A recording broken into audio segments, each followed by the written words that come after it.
Loué soit Jésus-Christ, sa paix soit avec vous. Tous les hadiths, notamment celui de Bokhari et de Moslem, rapportent l'histoire de Abu Hudayfa, dont la femme recevait chez eux, en son absence, un ami du nom de Salem, ce qui avait le don d'irriter la jalousie de Abu Hudayfa.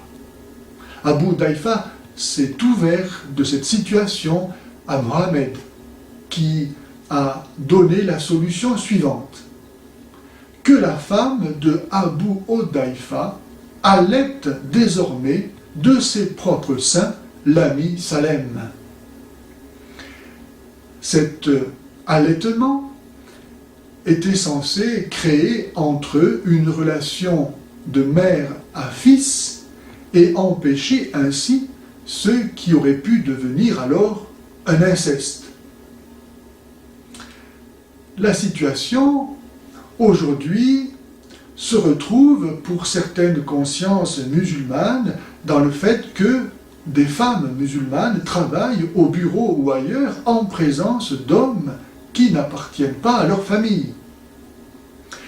Et la chose a été portée devant la très prestigieuse université islamique d'Al-Azhar au Caire, et c'est l'imam Izzat Atiyah, directeur du département de recherche du hadith, qui a alors émis la fatwa suivante: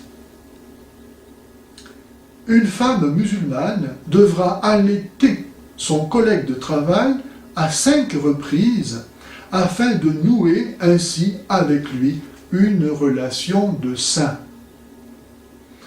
Le quotidien Al-Ayam, édité à Bahreïn, nous dit que Izzat Atiyah considère, citation, que les liens de lait ainsi établis entre ces deux collègues les empêchera d'avoir des relations sexuelles prohibées et leur mixité dans le bureau ne posera plus alors de problème.